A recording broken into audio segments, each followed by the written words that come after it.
ಪರಲೋಕದಲ್ಲಿರುವ ತಂದೆ ದೇವರೇ, ಯೇಸು ಕ್ರಿಸ್ತನ ಪರಿಶುದ್ಧ ನಾಮದಲ್ಲಿ ನನ್ನ ಸನ್ನಿಧಾನಕ್ಕೆ ನಾವು ಬರುತ್ತೇವೆ. ನಾವು ಧ್ಯಾನ ಮಾಡಿದ ವಾಕ್ಯಗಳನ್ನು ನನ್ನ ಪವಿತ್ರ ಆತ್ಮದಲ್ಲಿ ಅಭಿಷೇಕಿಸು. ಪವಿತ್ರ ಆತ್ಮ ನಿನ್ನನ್ನು ಸ್ವಾಗತಿಸ್ತೇನೆ. ನಿನ್ನ ಮಗನಿದ್ದುಕೊಂಡು ಈ ವಾಕ್ಯದ ಮುಖಾಂತರ ನಿನ್ನ ಮಕ್ಕಳನ್ನು ಮಾತನಾಡುವ ಪವಿತ್ರಾತ್ಮೆ ಈ ವಾಕ್ಯ ಕೇಳುವ ಪ್ರತಿಯೊಬ್ಬ ಮಕ್ಕಳ ಆತ್ಮಕ್ಕೆ ಈ ವಾಕ್ಯವನ್ನು ಜೀವವನ್ನಾಗಿ ಭಕ್ತಿಯ ಅಭಿವೃದ್ಧಿಯನ್ನಾಗಿ ಅವರ ಆತ್ಮಕ್ಕೆ ಪ್ರೋತ್ಸಾಹ ಉಂಟು ಮಾಡಿಕೊಂಡು ಪ್ರತಿಯೊಬ್ಬರು ಪ್ರಾರ್ಥನೆ ವೀರನ್ನಾಗಿ ನೀನು ಮಾಡಬೇಕು ನಾನು ಬೇಡಿಕೊಳ್ತೇನೆ ಯೇಸು ಕ್ರಿಸ್ತ ನಾಮದಲ್ಲಿ, ಆಮೇನ್. ಇವತ್ತು ನಾವು ಧ್ಯಾನ ಮಾಡ್ತೇವೆ. ನಾವು ಅನೇಕ ದಿನಗಳ ನಾವು ಸ್ಟಡಿ ಮಾಡಿ ಬಂದಿದ್ದೇವೆ. ಅನ್ಯ ಭಾಷೆಯ ಪ್ರಾರ್ಥನೆಯಲ್ಲಿ 60 ಪ್ರಯೋಜನಗಳು ಉಂಟು ಎಂಬುದಾಗಿ ನಾವು ನೋಡಿದ್ದೇವೆ. ಮೊನ್ನೆ ದಿನ 23ನೇ ಪ್ರಯೋಜನ ನಾವು ನೋಡಿದ್ದೇವೆ. ಇವತ್ತು 24ನೇ ಪ್ರಯೋಜನ ನೋಡೋಣ. ಅವರೇ ಅನ್ಯ ಭಾಷೆಯಲ್ಲಿ ಪ್ರಾರ್ಥನೆ ಮಾಡುವ ಮುಖಾಂತರ ಸಿಗುವಂತ 24ನೇ ಪ್ರಯೋಜನ. ಅದು ಬರೀ ಪಾಯಿಂಟ್. ಗೆತ್ಸೆಮನೆ ತೋಟದಲ್ಲಿ ಯೇಸು ಹೇಳಿದನ್ನು ಕನಿಷ್ಠ 1 ಗಂಟೆಯಾದರೂ ಪ್ರಾರ್ಥಿಸಲು ಅನ್ಯ ಭಾಷೆಗಳಲ್ಲಿ ಪ್ರಾರ್ಥಿಸುವುದು ನಮಗೆ ಸಹಾಯ ಮಾಡುತ್ತದೆ. ಪುನಃ ಹೇಳ್ತೇನೆ. ಗೆತ್ಸೆಮನೆ ತೋಟದಲ್ಲಿ ಯೇಸು ಹೇಳಿದನ್ನು ಕನಿಷ್ಠ 1 ಗಂಟೆಯಾದರೂ ಪ್ರಾರ್ಥಿಸಲು ಅನ್ಯ ಭಾಷೆಯಲ್ಲಿ ಪ್ರಾರ್ಥಿಸುವುದು ನಮಗೆ ಸಹಾಯ ಮಾಡುತ್ತದೆ.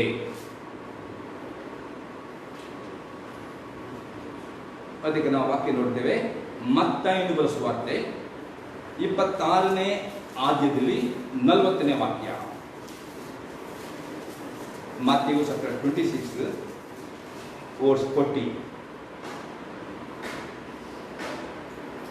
ಆಮೇಲೆ ಆ ಶಿಷ್ಯರ ಬಳಿಗೆ ಬಂದು ಅವರು ನಿದ್ರೆ ಮಾಡುವುದನ್ನು ಕಂಡು ಪೇತ್ರನಿಗೆ, ಹೀಗೂ 1 ಗಳಿಗೆಯಾದರೂ ನನ್ನ ಸಂಗಡ ಎಚ್ಚರವಾಗಿರಲಾರಿರಾ? ಪ್ರಿಯರಲ್ಲಿ ಯೇಸು ಕ್ರಿಸ್ತನು ಆ ಗೆತ್ಸೆಮನೆ ತೋಟದಲ್ಲಿ ತನ್ನ ಶಿಷ್ಯರಿಗೆ ನನ್ನ ಸಂಗಡ 1 ಗಂಟೆಯಾದರೂ ಎಚ್ಚರವಾಗಿರಲಾರಿರಾ ಎಂಬುದಾಗಿ ಅಲ್ಲಿ ಶಿಷ್ಯತಾರೆ.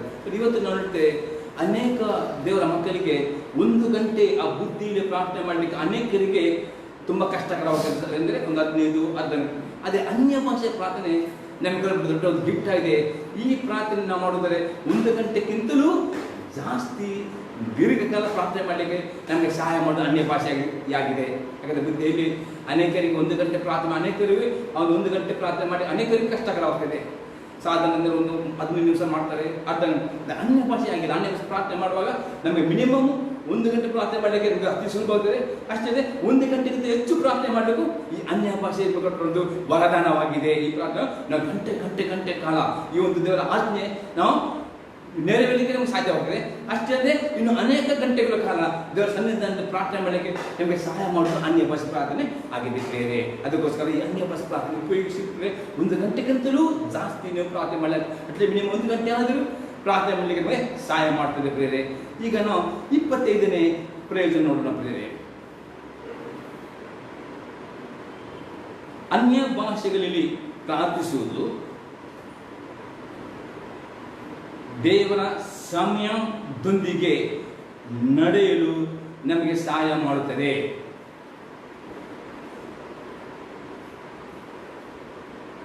ಅನ್ಯ ಭಾಷೆಗಳಲ್ಲಿ ಪ್ರಾರ್ಥಿಸುವುದು ದೇವರ ಸಮಯದೊಂದಿಗೆ ನಡೆಯಲು ನಮಗೆ ಸಹಾಯ ಮಾಡುತ್ತದೆ. ನಾವು ನೋಡ್ತೇವೆ ಅಪೊಸ್ತಲರ ಕೃತ್ಯ 16ನೇ ಅಧ್ಯಾಯದಲ್ಲಿ 6ರಿಂದ 10 ವಾಕ್ಯಗಳು. Acts chapter 16 verse 6 to 10. ಆಸಿಯ ಸೀಮೆಯಲ್ಲಿ ವಾಕ್ಯವನ್ನು ಕೇಳಬಾರದೆಂದು ಪವಿತ್ರಾತ್ಮನು ತಡೆದದ್ದರಿಂದ ಅವರು ಪುಂಗಚಲ ಸೀಮೆಯನ್ನು ಹಾದು ಹೋಗಿ ಮೂರ್ಸಕ್ಕೆ ಎದುರಾಗಿ ಬಂದಾಗ ಬಿಥ್ಯೂನ್ಯಕ್ಕೆ ಹೋಗುವ ಪ್ರಯತ್ನ ಮಾಡಿದರು. ಅಲ್ಲಿಯೂ ಯೇಸುವಿನ ಆತ್ಮವು ಅವರನ್ನು ಹೋಗಗೊಳಿಸಲಿಲ್ಲ. ಆಗ ಅವರು ಮೂರ್ಷವನ್ನು ಸುಮ್ಮನೆ ದಾಟಿ ಗೋವಕ್ಕೆ ಬಂದರು. ಅಲ್ಲಿ ರಾತ್ರಿ ಕಾಲದಲ್ಲಿ ಪೌಲನಿಗೆ ಒಂದು ದರ್ಶನವಾಯಿತು. ಏನೆಂದರೆ, ಮೆಕೆದೋನ್ಯದ ದೇಶದವನಾದ ಒಬ್ಬ ಮನುಷ್ಯನು ನಿನ್ನ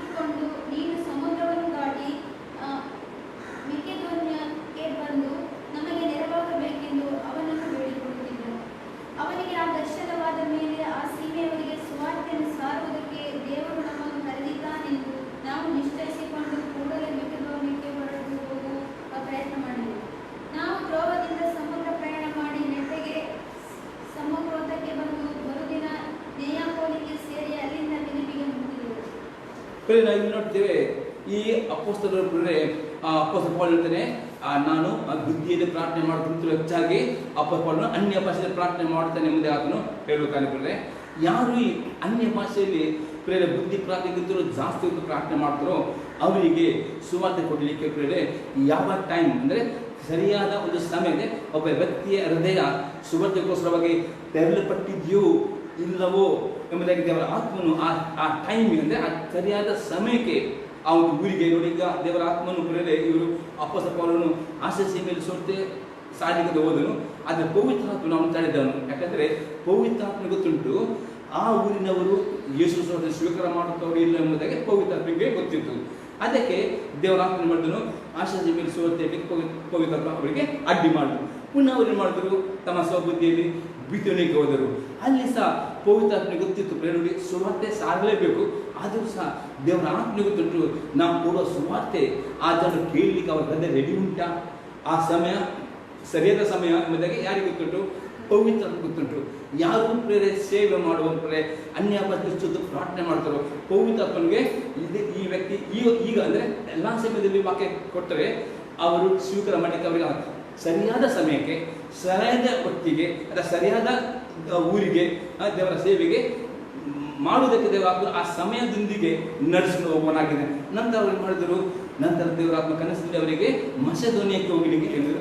ಅಲ್ಲಿ ದೇವರಲ್ಲಿ ಕಾರ್ಯ ಮಾಡಿದನು. ಈ ರೀತಿ ಅನ್ಯ ಭಾಷೆ ನಾವು ಪ್ರಾರ್ಥನೆ ಮಾಡಿದರೆ ದೇವರ ಆತ್ಮನ ಸರಿಯಾದ ಸಮಯಕ್ಕೆ ಸರಿಯಾಗಿ ನಾವು ಸುವಾರ್ತೆ ಕೊಡಲಿಕ್ಕೂ ಅದೇ ದೇವರ ಸೇವೆ ಮಾಡಲಿಕ್ಕೂ ನಮಗೆ ಗೊತ್ತಾಗ್ತದೆ. ಮತ್ತು ಆ ಟೈಮ್ಗೆ ನಾವು ಹೊಂದಿಕೊಂಡು ಹೋಗ್ಲಿಕ್ಕೆ ನಮಗೆ ಸಾಧ್ಯವಾಗ್ತದೆ. ಅದು ಇನ್ನೊಂದು ವಾಕ್ಯ ನೋಡಿದ್ರೆ ಯೋನ ಬರೆದ ಸುವಾರ್ತೆ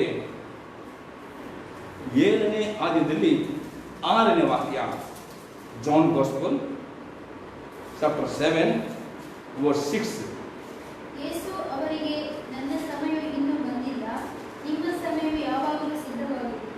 ಮತ್ತೆ 7:8 ಓದಿ. ಲೋಕವು ನಿಮ್ಮನ್ನು ಹಾಗೆ ಮಾಡಲಾರದು, ಆದರೆ ನಾನು ಅದರ ಕ್ರಿಯೆಗಳನ್ನು ಕೆಟ್ಟವುಗಳೆಂದು ಸಾಕ್ಷಿ ಹೇಳುವುದರಿಂದ ನನ್ನನ್ನು ಹಾಗೆ ಮಾಡುತ್ತದೆ. ನೀವೇ ಜಾತ್ರೆಗೆ ಹೋಗಿರಿ, ನನ್ನ ಸಮಯವು ಇನ್ನೂ ಒದಗದೆ ಇರುವುದರಿಂದ ನಾನು ಈ ಜಾತ್ರೆಗೆ ಈಗ ಹೋಗುವುದಿಲ್ಲ ಎಂದು ಹೇಳಿದ್ದಾರೆ. ನೋಡ್ತೇವೆ ಆ ಆದ್ಯದಲ್ಲಿ ನಿಮಗೆ ಸರಿ ಅರ್ಥ ಮಾಡಲಿಕ್ಕೆ ಪುನಃ 1ನೇ ವಾಕ್ಯದಿಂದ 8ನೇ ಓದಿ. ಸರಿ ಅರ್ಥ ಆಗಲಿಕ್ಕೆ 7 ವರ್ಷ 7ನೇ 1-8 ವಾಕ್ಯ ಓದಿ. ಅದು ಕರೆಕ್ಟ್ ಅರ್ಥ. ಈ ಸಂಗತಿಗಳಾದ ಮೇಲೆ ಯೇಸು ಗಲಿಲಾಯದಲ್ಲಿ ಸಂಚಾರ ಮಾಡುತ್ತಿದ್ದನು. ಯೆಹೂದ್ಯರು ಆತನನ್ನು ಕೊಲ್ಲುವ ಪ್ರಯತ್ನದಲ್ಲಿದ್ದರಿಂದ ಆತನಿಗೆ ಯೂದಾಯದಲ್ಲಿ ಸಂಚಾರ ಮಾಡುವ ಮನಸ್ಸಿರಲಿಲ್ಲ. ಪರ್ಣಶಾಲೆಗಳ ಹಬ್ಬವೆಂಬ ಯೆಹೂದ್ಯರೊಂದೊಂದು ಜಾತ್ರೆಯ ಸಮೀಪವಾದಾಗ ಆತನ ತಮ್ಮಂದಿರು ಆತನಿಗೆ, ನೀನು ಮಾಡುವ ಕಾರ್ಯಗಳನ್ನು ನಿನ್ನ ಶಿಷ್ಯರು ಸಹ ನೋಡುವಂತೆ ಇಲ್ಲಿಂದ ಹೊರಟು ಯೂದಾಯಕ್ಕೆ ಹೋಗು. ಪ್ರಸಿದ್ಧಿಗೆ ಬರಬೇಕೆಂದಿರುವ ಯಾವನಾದರೂ ತಾನು ಮಾಡುವುದನ್ನು ಮನೆಯಲ್ಲಿ ಮಾಡುವುದಿಲ್ಲವಲ್ಲ. ನೀನು ಇಂಥ ಕಾರ್ಯಗಳನ್ನು ಮಾಡುವನಾದ್ದರಿಂದ ಲೋಕಕ್ಕೆ ತಿಳಿಯಪಡಿಸಿಕೋ ಎಂದು ಹೇಳಿದರು. ಅಲ್ಲಿ ಯೇಸು ತಮ್ಮಂದಿರು ಮಾಡ್ತಾರೆ, ಯೇಸು ಕ್ರಿಸ್ತನಿಗೆ ಒತ್ತಾಯ ಮಾಡ್ತಾರೆ, ನೀನು ಹೋಗಿ ಆ ಜಾತ್ರೆ ಹೋಗಿ ನೀನು ತೋರಿಸ್ಕೊಡು ಮತ್ತೆ ಅವರಿಗೆ ಎನ್ಕರೇಜ್ ಮಾಡ್ತಾರೆ. ಆನಂತರ ಯಾಕೆಂದರೆ ಆತನ ಸಹೋದರರು ಸಹ ಆತನನ್ನು ನಂಬದೇ ಇದ್ದರು. ಯಾಕಂದ್ರೆ ಆ ಸಹೋದರರು ಯೇಸು ನಂಬಲಿಲ್ಲ. ಯೇಸು ಅವರಿಗೆ, ನನ್ನ ಸಮಯವು ಇನ್ನೂ ಬಂದಿಲ್ಲ. ಅಲ್ಲಿ ನೋಡ್ತೇವೆ ಯಾರು ಅನ್ಯ ಭಾಷೆ ಪ್ರಾರ್ಥನೆ ಮಾಡ್ತಾರೋ ದೇವರ ಆತ್ಮ ನೋಡಿ. ಈಗ ಯೇಸು ಸತ್ತಾನೆ ನೋಡಿ, ಅವ್ರು ಏನು ಮಾಡ್ತಾರೆ? ಆ ತಮ್ಮಂದಿರು, ನೀನು ಸುಮ್ಮನೆ ಇಲ್ಲಿ ಕೂತ್ಕೊಂಡ್ಯಾಕೆ, ನೀನು ಹೋಗಿ ಜಾತ್ರೆ ಹೋಗಿ ನೀನು ಒಬ್ಬ ಸೇವಕರು ಒಂದು ತೋರಿಸ್ಕೊಡು. ಅಲ್ಲಿ ಯೇಸು ಕ್ರಿಸ್ತನೇ, ನನ್ನ ಸಮಯ ಬಂದಿರದೆ ಯಾರು ಹೇಳಿದ್ದಾರೆ ಎಂಬುದಾಗಿ ಸೇವೆಗೆ ಹೊರಡುವುದಲ್ಲ. ದೇವರ ಸಮಯ ನಾವು ತಿಳಿದುಕೊಂಡು ರೈಟ್ ಟೈಮ್ ಅದೇ ಸರಿಯಾದ ವ್ಯಕ್ತಿ ಇಲ್ಲದೆ ದೇವರ ಆತ್ಮವನ್ನು ನಡೆಸುವಿಕೆಯಲ್ಲಿ ಕಾರ್ಯ ಮಾಡಲಿಕ್ಕೆ ಸಾಧ್ಯವಾಗ್ತದೆ. ಅನ್ಯ ಭಾಷೆ ಪ್ರಾರ್ಥನೆ ಮಾಡುವವನಿಗೆ ಒಬ್ಬ ವಿಶ್ವಾಸಿಯು ಅನ್ಯ ಭಾಷೆ ಅಥವಾ ದೇವರ ಸೇವಕನು ಆಗ್ಬೋದು, ಒಬ್ಬ ನಾಯಕನು ಅನ್ಯ ಭಾಷೆ ಪ್ರಾರ್ಥನೆ ಮಾಡ್ತಿದ್ದಾರೆ. ಅವನೇನಂತಾನೆ, ಇಲ್ಲಂತಂದರೆ ನೀನು ಹೋಗಿ ನಿನ್ನೊಂದು ಅನೇಕರು ತಮ್ಮ ಸ್ವ ಒಂದು ಬಲದಿಂದ ಹೋಗಿ ಏನು ಮಾಡ್ತಾರೆ, ತಮ್ಮನೇ ಅಲ್ಲ ದೇವರ ಸಮಯಕ್ಕೆ ಸರಿ ಹೋಗುವಾಗ ಅಲ್ಲಿ ದೇವರು ಮಣ್ಣು ಹೊಂದುತ್ತಾನೆ. ಅನಂತರ ನೋಡಿ ಅಲ್ಲಿ ನೋಡಿ ಅಲ್ಲಿ ಅವರಿಗೆ ಅಂದರೆ ಅನ್ಯ ಭಾಷೆ ಪ್ರಾರ್ಥನೆ ಮಾಡಿದವರಿಗೆ ಅವರಿಗೆ ಒಂದು ಆ ಸಮಯದ ಬಗ್ಗೆ ಗೊತ್ತಿಲ್ಲ. ಅವರಿಗೆ ಎಲ್ಲ ಸಮಯ ನಿಮಗೆ ಸರಿಯಾಗಿದೆ. ನಂತರ ಲೋಕವು ನಿಮ್ಮನ್ನು ಹಾಗೆ ಮಾಡಲಾರದು, ಆದರೆ ನಾನು ಅದರ ಕ್ರಿಯೆಗಳನ್ನು ಕೆಟ್ಟವುಗಳೆಂದು ಸಾಕ್ಷಿ ಹೇಳುವುದರಿಂದ ನನ್ನನ್ನು ಹಾಗೆ ಮಾಡುತ್ತದೆ. ನೀವೇ ಜಾತ್ರೆಗೆ ಹೋಗಿ. ಯೇಸು ಕ್ರಿಸ್ತನೇ ಅವರಿಗೆ, ನಾನು ಹೋಗುವುದಿಲ್ಲ, ನನ್ನ ಸಮಯವನ್ನು ನೀವೇ ಹೋಗಿರಿ ಎಂಬುದಾಗಿ ನೋಡಿ. ಯಾಕೆ ಅಂದರೆ ಅಲ್ಲಿ ದೇವರು ಕಾದುಕೊಂಡು ಇದ್ದೇವರು ಯೇಸು ಕ್ರಿಸ್ತನನ್ನು ಮಾಡಲಿಕ್ಕೆ ಕೊಳ್ಳುವುದಕ್ಕೋಸ್ಕರವಾಗಿ ನೋಡಿ. ಅದಕ್ಕೆ ಅನ್ಯ ಭಾಷೆ ಪ್ರಾರ್ಥನೆ ಮಾಡಿದ ಪವಿತ್ರ ನಿಮಗೆ ಸರಿಯಾದ ಸಮಯಕ್ಕೆ ಒಂದು ಮನೆಗೆ ಅಥವಾ ವ್ಯಕ್ತಿಗೆ ಸುವಾರ್ತೆ ಕೊಡಬೇಕಾದ್ರೆ ಅಥವಾ ಒಂದು ಊರಿಗೆ ಹೋಗಬೇಕಾದ್ರೆ ಅಥವಾ ಒಂದು ಫುಲ್ ಟೈಮ್ ಸೇವೆ ದೇವರ ಆತ್ಮನಿಗೆ ನಡೆಸಲ್ಪಡುತ್ತಾನೆ. ಆ ನಡೆಸುವಿಕೆಯಲ್ಲಿ ಹೋದರೆ ಅಲ್ಲಿ ಏನು ಸಕ್ಸಸ್ ಆಗುತ್ತೀರಿ. ಅದು ಇಲ್ಲದೆ ಯಾರು ಒಂದು ಪ್ರೇರಣೆ ಮಾಡ್ತಾರೆ ಅಂತ ಕೆಲವರು ಮಾಡ್ತಾರೆ, ನೀವೊಂದು ನಿಮ್ಮೊಂದು ಹೋಗ್ಲಿಕ್ಕೆ ಸಿಕ್ಕೊಂಡ್ರೆ ನೀವು ಹೋಗಿ ನಿಮ್ಮನ್ನು ಹೋಗ್ಲಿಕ್ಕೆ ಇದು ಮಾಡ್ತಾರೆ. ಆ ರೀತಿ ಹೋಗದೆ ಪವಿತ್ರಾತ್ಮ ಚಿತ್ತವನ್ನು ತೆಗೆದುಕೊಂಡು ಪವಿತ್ರ ಸಮಯ ತೆಗೆದುಕೊಂಡು ಸೇವೆ ಮಾಡಿದ್ರೆ ಮಾತ್ರ ಅಲ್ಲಿ ದೇವರ ಆತ್ಮನ ಕಾರ್ಯ ಮಾಡ್ತಾನೆ. ದೇವರ ಆತ್ಮ ನೋಡ್ತಾರೆ ಅಲ್ಲಿ ಬರುವಂತ ಯಾವುದೇ ಒಂದು ಸಂಗತಿಗಳು ತಪ್ಪಿಸಿಕೊಳ್ಳುವುದಕ್ಕೆ ದೇವರನ್ನು ನಡೆಸುವವನು ಆಗಿದ್ದಾನೆ. ಅನಂತರ ನನ್ನ ಸಮಯವು ಇನ್ನು ಒದಗದೇ ಇರುವುದರಿಂದ ನಾನು ಈ ಜಾತ್ರೆಗೆ ಈಗ ಹೋಗುವುದಿಲ್ಲವೆಂದು ಹೇಳಿದನು. ನೋಡಿ ಅಲ್ಲಿ ಇಸ್ಕೊಳ್ತಾರೆ ದೇವರ ಆತ್ಮನವನಿಗೆ ತಿಳಿಯಪಡಿಸ ಇದು ತಕ್ಕ ಸಮಯವಿಲ್ಲ. ಹೋದರೆ ಅಲ್ಲಿ ದೇವರ ಆತ್ಮನ ಚಿತ್ತ ಪ್ರಕಾರ ಹೋಗ್ತೇನೆ ಅಲ್ಲಿ ಇವನನ್ನು ಇದಾಗ್ತದೆ ಅಂತ ಜನರ ಮುಂದೆ ಎಂದಿಗೂ ತೆಗೆದುಕೊಳ್ಳಬೇಕು. ನಾವೇ ಹೋಗಲಿ ಅಂದರೆ ನಮ್ಮನ್ನೇ ಹೆಚ್ಚಿಸಿಕೊಳ್ಳಿಕ್ಕೆ ನಾವು ಬಯಸಬಾರದು. ಅನ್ಯ ಭಾಷೆ ಪ್ರಾರ್ಥನೆ ಮಾಡುವಾಗ ಏನು ಮಾಡ್ತಾರೆ, ಅವ್ರು ಎಂದಿಗೂ ತಮ್ಮನೇ ಅಂದರೆ ಏನು ಮಾಡ್ತಾರೆ, ಪ್ರಸಿದ್ಧಿ ಅವಸರ ಪಡೋದಿಲ್ಲ. ಪವಿತ್ರಾತ್ಮನ ಸಮಯಕ್ಕೆ ಸರಿಯಾಗಿ ಆಗಿ ನೋಡಿ ಅಲ್ಲಿ ಅಪ್ಪಸ್ತ ಪೌಲನು ಆಶೀಸಿಗೆ ಸೋತಲ್ಲೇ ಹೋದನು. ಅವನ ಮನಸ್ಸಿಗೆ ಅದು ಸರಿ ಇತ್ತು. ಆದರೆ ದೇವರ ಕುರಿತುಂಟು ಆಶೀಸಿನವರು ಆ ಮೂಮೆಂಟಲ್ಲಿ ಸುವರ್ಣ ಸ್ವೀಕಾರ ಮಾಡ್ತಾರಾ ಇಲ್ಲ ಎಂಬುದು ಯಾರಿಗೆ ಗೊತ್ತಿತ್ತು. ಸೋರ್ತಾ ಆಗ್ತೇವರ ಆಜ್ಞೆ ಉಂಟು ಎಂಬುದಾಗಿ ಹೋಗಿ ನಾವು ಒಟ್ಟರಸಿ ಸೋರ್ತ ಕೊಟ್ಟಿರ್ತದೆ. ಸುಮ್ಮನೆ ಕೆಲವು ಹಿಂಸೆಗಳಿಗೆ ಈಗ ಕೆಲವು ಸುಮ್ಮನೆ ಕೆಲವು ಕಷ್ಟಕ್ಕೆ ಹಿಂಸೆಗೆ ಗುರಿ ಆಗ್ತಾರೆ. ಯಾಕೆ ದೇವರ ಆತ್ಮನ ಸಮಯ ಗೊತ್ತಿಲ್ಲದ ನಿಮಿತ್ತವಾಗಿ ಅಲ್ಲಿ ಅವರು ಪವಿತ್ರ ವಿದ್ಯಾರ್ಥಿಗೆ ಅಲ್ಲಿ ಕೊಡಲಿಲ್ಲ. ಬಿತ್ತನೆಗೆ ಹೋಗುವಾಗ ಪುನಃ ಪವಿತ್ರ ಅವರಿಗೆ ತಡೆದನು. ನಂತರ ಅವರು ರಾತ್ರಿ ಪ್ರಾರ್ಥನೆ ಮಾಡುವಾಗ ಕನಸಿದಾಗಲು ಮಸದಲ್ಲಿ ಅಲ್ಲಿ ಹೋಗುವ ಅಲ್ಲಿ ಬಾಗಿಲು ತೆರೆಯಲ್ಪಡುತ್ತಾರೆ. ಅದೇ ರೀತಿ ಯೇಸು ಕ್ರಿಸ್ತನೇ ನನ್ನ ಸಮಯಕ್ಕೆ ಬಂದಿಲ್ಲ ಅಂದರೆ ಅನ್ಯ ಭಾಷೆ ಪ್ರಾರ್ಥನೆ ಮಾಡುವಾಗ ದೇವರ ಆತ್ಮನು ನಿಮಗೆ ಸೇವೆ ಮಾಡಲಿಕ್ಕೆ ಯಾವ ಸಮಯ ಯಾವ ಕರೆಕ್ಟ್ ಆದ ಒಂದು ಪ್ರಕಟಣೆ ಒಂದು ಡೈರೆಕ್ಷನ್ ಆ ಪ್ರಕಾರ ಹೋಗಿದರೆ ದೇವರ ಆತ್ಮನು ನಿಮ್ಮ ಸಂಗಡ ಬಂದುಕೊಂಡು ನಿಮ್ಮ ಮುಖಾಂತರ ತನ್ನ ಕಾರ್ಯ ಮಾಡಿ ನಿಮಗೆ ಸಕ್ಸಸ್ ಕೊಡುವನು ಆಗಿದ್ದಾನೆ. ನನ್ನ ಒಂದು ಸಾಕ್ಷಿ ನಿಮಗೆ ಅರ್ಥ ಆಗಲಿಕ್ಕೆ ನಾನು ಒಂದು ಊರಿನಲ್ಲಿ ಸೇವೆಗೆ ಹೋದ ಸಮಯದಲ್ಲಿ ನನ್ನ ಮನಸ್ಸಿನಲ್ಲಿ ಒಂದು ಕೆಲವೊಂದು ಏರಿಯಾ ಒಂದು ನಾನು ಗುರುತಿಸಿಕೊಂಡು ನನ್ನ ಕೆಲವು ನಾಯಕ ತೆಗೆದುಕೊಂಡು ಸುವರ್ತಕ್ಕೆ ನಾನು ಹೋದೆ. ಫಸ್ಟ್ ನನ್ನ ಜೊತೆ ಅನುಭವ ಒಬ್ಬ ಒಂದು ವ್ಯಕ್ತಿ ನನ್ನ ಮಾತನಾಡಿದಾಗೆ ನನ್ನ ಒಳಗೆ ಒಂದು ಶಬ್ದ ಕೇಳಿತು, ಈ ಒಂದು ಬೀದಿಯಲ್ಲಿ ಸುವರ್ತೆ ಕೊಡಬೇಡ ಎಂದು ನನಗೆ ಒಂದು ಸಲ ಮಾತನಾಡುತ್ತಿದ್ದಾರೆ. ಪುನಃ ನನಗೂ ಏನು ಮಾಡಿ ಪುನಃ ನಾನು ಮುಂದೆ ಹೋದೆ.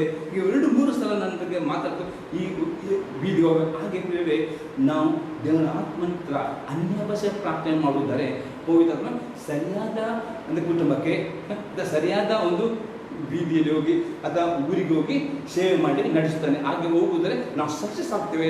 ಹಾಗೆ ಮಾಡಿ ನಾವು ಸ್ವಂಬಳ ಹೋದರೆ ಕೆಲಸ ಇರ್ತದೆ. ಸುಮ್ಮನೆ ನೋಡ್ತೇವೆ ಯೇಸು ಕ್ರಿಸ್ತರು ಇನ್ನೊಂದು ಕಡೆ ವಾಕ್ಯ ನೋಡುವಪ್ರೆ ಮತ್ತೆ ಬರೆಸುವಾರ್ತೆ 7ನೇ ಆದ್ಯದಲ್ಲಿ 6ನೇ ವಾಕ್ಯ Matthew chapter 7:6. ದೇವರ ವಸ್ತುವನ್ನು ನಾಯಿಗಳಿಗೆ ಹಾಕಬೇಡಿ. ಇಲ್ಲಿ ಏನಂತ ಹೇಳ್ತಾರೆ, ದೇವರ ವಸ್ತು ನೋಡಿ, ದೇವರ ಸುವಾರ್ತೆ ಆಗ್ಬೋದು, ದೇವರ ವಾಕ್ಯವಾಗೋದು ಅದು ದೇವರ ವಸ್ತು ನಾಯಿಗಳಿಗೆ ಹಾಕಬೇಡಿ. ನೋಡಿ ನಮ್ಮ ಸ್ವಬುದ್ಧಿಯಲ್ಲಿ ನಮಗೆ ಯಾರು ಅಂದರೆ ಇದು ಮನುಷ್ಯರು ನಮಗೆ ಮನುಷ್ಯರು ಯಾರು ನಾಯಿ ಸ್ವಭಾವ ಗೊತ್ತಾಗ್ತದ, ಪವಿತ್ರಾತ್ಮನಿಗೆ ಗೊತ್ತಾಗ್ತದೆ ಅವನ ಸ್ವಭಾವ ನಾಯಿ ಸ್ವಭಾವ ಹಂದಿ ಸ್ವಭಾವ ಮತ್ತು ನಿಮ್ಮ ಮುತ್ತುಗಳನ್ನು ಹಂದಿಗಳ ಮುಂದೆ ಚೆಲ್ಲಬೇಡಿ. ನಮ್ಮಲ್ಲಿ ಇರುವ ಸುವಾರ್ತೆ ಅಥವಾ ನಿಮಗೆ ಕೊಟ್ಟಪಟ್ಟ ಏನು ಕೊಟ್ಟ ವರ ಪ್ರೇರೆ ಅದು ಒಂದು ಮುತ್ತಿಗೆ ಸಮಾನವಾಗಿದೆ. ಆಗ ಸುವಾರ್ತೆ ಏನು ಒಂದು ಮುತ್ತು ಆಗಿದೆ ಅಥವಾ ದೇವರ ವಸ್ತು ಆಗಿದೆ. ನಾವು ಸುಮ್ಮನೆ ಪ್ರೇರೆ ನಾವು ಬಿಸಾಡಿದಿರುತ್ತದೆ ಅದು ನಾಯಿ ಆಗಿರುತ್ತದೆ. ಅಲ್ಲಿ ಮುಂದೆ ಓದಿರ್ತಾರೆ ತಮ್ಮ ಕಾಲಿನಿಂದ ಅವುಗಳನ್ನು ತುಳಿದು ಹಿಂದಿರುಗಿ ಬಂದು ನಿಮ್ಮನ್ನು ಸೀಳಿಬಿಟ್ಟವು. ಹಂದಿಗಳು ಏನು ಮಾಡ್ತವೆ, ಚೆಲ್ಲಿದರೆ ತಮ್ಮ ಕಾಲಿನ ತುಳಿದು ಬಂದು ನಿಮ್ಮನ್ನು ಸೀಳಿ ಬಿಟ್ಟವು. ಪ್ರೇರೆ ನಾವು ಗೊತ್ತಾಗಬೇಕು ಅಂದರೆ ದೇವರ ವಾಕ್ಯ ಒಂದು ಮುತ್ತಿಗೆ, ದೇವರ ವಾಕ್ಯ ಒಂದು ದೇವರ ವಸ್ತು ಆಗಿದೆ. ನಮಗೆ ಕೊಡಲ್ಪಟ್ಟ ಒಂದು ಜವಾಬ್ದಾರಿ ನಾವು ಪ್ರತಿಯೊಬ್ಬರು ಯೇಸು ಕ್ರಿಸ್ತನ ಸುವಾರ್ತೆ ಸ್ವಲ್ಪ ರಾಯಭಾರಿಗಳಾಗಿದ್ದೇವೆ. ಆಮೇಲೆ ನಮಗೆಲ್ಲರಿಗೂ ಈ ಆಜ್ಞೆ ಉಂಟು. ಯಾವ ಆಜ್ಞೆ? ಹೊರಟೋಗಿರಿ ಸೋದು. ಆದರೆ ಈ ಆಜ್ಞೆ ಉಂಟು ಮೊದಲಿಗೆ ನಮ್ಮ ಸ್ವಬುದ್ಧಿಯಲ್ಲಿ ಯಾವ ಹೇಳುತ್ತದೆ ನಾವು ಸುಮ್ಮನೆ ಹೋಗೋದಲ್ಲ, ನಾವು ಅನ್ಯ ಭಾಷೆಯಲ್ಲಿ ಪ್ರಾರ್ಥನೆ ಮಾಡಬೇಕು. ಆಗ ಪವಿತ್ರಾತ್ಮನು ನಮಗೆ ಸರಿಯಾದ ಸಮಯ, ಸರಿಯಾದ ಊರಿಗೆ ಅಥವಾ ಸರಿಯಾದ ಕುಟುಂಬಕ್ಕೆ ಸುವಾರ್ತೆ ಕೊಡಲಿಕ್ಕೆ ನಡೆಸುವುದಾದರೆ ಆತನ ಒಟ್ಟಿಗೆ ನಾವು ಹೋಗುವುದರೆ ಅಲ್ಲಿ ಏನಿದೆ ಸಕ್ಸಸ್ ಆಗ್ತದೆ. ಅಲ್ಲಿ ನಾವು ಕೊಡುವ ಮುದ್ದು ಅವ್ರು ಸ್ವೀಕಾರ ಮಾಡುತ್ತಾರೆ. ನಮಗೆ ಹಿಂದೆ ತಿರುಗಿ ಶೀಲಿ ಅಂದರೆ ಹೀಗೆ ಮಾಡ್ತದೆ. ನಾಯಿ ಕೊಟ್ಟರೆ ನಾಯಿ ಏನು ಮಾಡ್ತೇವೆ, ಅದು ಅದಕ್ಕೆ ಗೊತ್ತಿಲ್ಲ ಬೇರೆ ಮತ್ತು ಅಂತ್ಯಗಳು ಮಾಡ್ತೇವೆ, ಅದು ಏನು ಮಾಡ್ತೇವೆ ಹಿಂದೆ ಬಂದು ಆ ರೀತಿ ಸುಮ್ಮನೆ ಕೆಲವರು ಸೈತಾನನ ಕುತಂತ್ರದಲ್ಲಿ ಸೈತನ ಒಂದು ಬಲೆಯಲ್ಲಿ ಸೈತ ಗುಂಬಿಗೆ ಕೈ ಹಾಕ್ತಾ ಇರ್ತಾರೆ. ಎಂದಿಗೂ ನಾವು ತಿಳ್ಕೊಳ್ಬೇಕು ಗಡಿ ಬಿಡಿ ನಾವು ಮಾಡಬಾರದು, ದೇವರ ಸೇವೆಗೆ ಅವಸರ ಮಾಡಬಹುದು, ನಾವು ಮಾಡುವುದಾಗಬೇಕು. ಆದರೆ ನಮ್ಮ ಒಳಗೆ ಪವಿತ್ರಾತ್ಮನಿದ್ದಾನೆ, ಆತನನ್ನು ಹಿಂಬಾಲಿಸಬೇಕು, ಆತನ ಸ್ವರಗೆ ಇವರು ಆತನಿಗೆ ಎಲ್ಲ ಗೊತ್ತುಂಟು. ಅದಕ್ಕೆ ಅದನ್ನು ಗೊತ್ತಾಗಬೇಕಾ ಅನ್ಯ ಭಾಷೆ ಪ್ರಾರ್ಥನೆ ಮಾಡಿದರೆ ಮಾತ್ರವೇ ಪವಿತ್ರಾತ್ಮನ ಸಮಯ ಮತ್ತು ಸರಿಯಾದ ಸಮಯಕ್ಕೆ ನೀವು ನಡೆದರೆ ದೇವರ ಆತ್ಮನೆ ನಿಮ್ಮ ದೇವರು ನಿಮ್ಮ ಮನ ಸರಳ ಮಾಡ್ತಾನೆ, ನಿಮ್ಮನ್ನು ಉಪಯೋಗಿಸ್ತಾನೆ ಮತ್ತು ಯಾವುದೇ ಕೇಡು ಬರದೆ ನಿಮ್ಮನ್ನು ಕಾಪಾಡುವ ಸಹ ಅವನಾಗಿದ್ದಾನೆ. ಈಗ ನಾನು ನೋಡೋ ಪ್ರೇರೆ 26ನೇ ಪ್ರಯೋಜನ ನೋಡೋಣ ಪ್ರೇರೆ.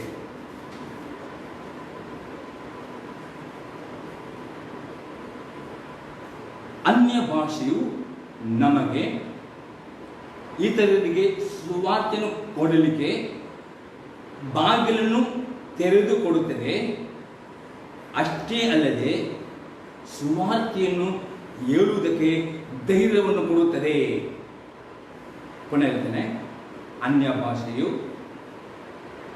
ನಮಗೆ ಇತರರಿಗೆ ಸುವಾರ್ತೆಯನ್ನು ಕೊಡಲಿಕ್ಕೆ ಬಾಗಿಲನ್ನು ತೆರೆದುಕೊಡುತ್ತದೆ. ಅಷ್ಟೇ ಅಲ್ಲದೆ ಸುವಾರ್ತೆಯನ್ನು ಹೇಳುವುದಕ್ಕೆ ಧೈರ್ಯವನ್ನು ಕೊಡುತ್ತದೆ. ನಾವು ನೋಡುವ ಅಪೊಸ್ತಲರ ಕೃತ್ಯ 2ನೇ ಅಧ್ಯಾಯದಲ್ಲಿ 14ರಿಂದ 24ನೇ ವಾಕ್ಯ ಮತ್ತು 36ನೇ ವಾಕ್ಯ, ಆಕ್ಟ್ಸ್ ಚಾಪ್ಟರ್ 2:16 24 ತನಕ ಓದಿ ಮತ್ತು ಅದೇ ಅಧ್ಯಾಯದಲ್ಲಿ 36 ಅನ್ನು ಓದಿದ್ದೇವೆ. ಆದರೆ ಇದು ಪ್ರವಾದಿಯಾದ ಯೋವೇಲನ ಮೂಲಕವಾಗಿ ಹೇಳಿಸಿದ ಸಂಗತಿಯೇನೆಂದರೆ, ಕಡೇ ದಿವಸಗಳಲ್ಲಿ ನಾನು ಎಲ್ಲ ಮನುಷ್ಯರ ಮೇಲೆ ನನ್ನ ಆತ್ಮವನ್ನು ಸುರಿಸುವೆನು. ನಿಮ್ಮಲ್ಲಿರುವ ಗಂಡಸರು ಹೆಂಗಸರು ಪ್ರವಾದಿಸುವರು, ನಿಮ್ಮ ಯೌವನಸ್ಥರಿಗೆ ದಿವ್ಯ 14 ಓದಿಬೇಕು, 14ನೇ ವಾಕ್ಯ ಓದಿದ್ದೇವೆ. ಆಗ ಪೇತ್ರನು 11 ಮಂದಿ ಅಪೊಸ್ತಲರ ಸಹಿತ ಎದ್ದು ನಿಂತು ಗಟ್ಟಿಯಾದ ಧ್ವನಿಯಿಂದ ಅವರಿಗೆ ಹೀಗೆ ಪ್ರಸಂಗ ಮಾಡಿದನು. ಯೆಹೂದ್ಯರೇ, ಯೆರೂಸಲೇಮಿನಲ್ಲಿ ವಾಸವಾಗಿರುವ ಎಲ್ಲ ಜನರೇ, ಈ ಸಂಗತಿಯು ಏನೆಂದು ನಿಮಗೆ ಗೊತ್ತಾಗುವ ಹಾಗೆ ನನ್ನ ಮಾತಿಗೆ ಕಿವಿಗೊಡಿರಿ. ನೀವು ಭಾವಿಸಿದಂತೆ ಇವರು ಅಮಲೇರಿದವರಲ್ಲ. ಈಗ ಬೆಳಗ್ಗೆ 9 ಗಂಟೆಯಾಗಿದೆ ಅಷ್ಟೇ. ಆದರೆ ಇದು ಪ್ರವಾದಿಯಾದ ಯೋವೇಲನ ಮೂಲಕವಾಗಿ ಹೇಳಿಸಿದ ಸಂಗತಿ ಏನೆಂದರೆ, ನೋಡ್ತೇವೆ ಈ ಪೇತ್ರನು ಈ ಪಂಚಸತ್ರದ ಅನುಭವ ಅಥವಾ ಅನ್ಯ ಭಾಷೆಯ ಈ ಗಿಫ್ಟ್ ಹೊಂದಿದ ಮೊದಲು ಅವನು 3 ಬಾರಿ ಏನು ಮಾಡಿದನು, ಯೇಸುದ ಅಲ್ಲಗಳಿದನು. ನಿಮ್ಗೆ ಗೊತ್ತಿಲ್ಲ, ಮತ್ತೆ ಓದುವುದಾದ್ರೆ ಅಲ್ಲಿ ಬೇಕಾದ್ರೆ ಓದಿ ಬರೀ, ಇಲ್ಲಿ ಒಂದು ಕೈ ಇಡಿ, ಮತ್ತೆ 26ನೇ ಅಧ್ಯಾಯದಲ್ಲಿ 69ರಿಂದ 75 ವಾಕ್ಯ ಓದಿ ಬರೀ. ನಂತರ ಪುನಃ ಇಲ್ಲಿಗೆ ಬರೋಣ ಅರ್ಥ ಆಗಲಿಕ್ಕೆ. ಮತ್ತೆ 26ನಲ್ಲಿ 69ರಿಂದ 75 ತನಕ ಮೊದಲು ಓದಿದ್ದೇವೆ.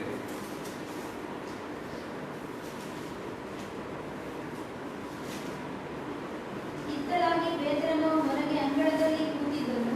ಅಲ್ಲಿ ಒಬ್ಬ ದಾಸಿಯು ಅವನ ಬಳಿಗೆ ಬಂದು, ನೀನು ಸಹ ಗಲಿಲಾಯದ ಯೇಸುವಿನ ಕೂಡ ಇದ್ದವನು ಅನ್ನಲು ಅವನು, ಅಲ್ಲ, ನೀನು ಏನನ್ನುತ್ತೀಯೋ ನನಗೆ ಗೊತ್ತಿಲ್ಲ ಎಂದು ಎಲ್ಲರ ಮುಂದೆ ಹೇಳಿದನು.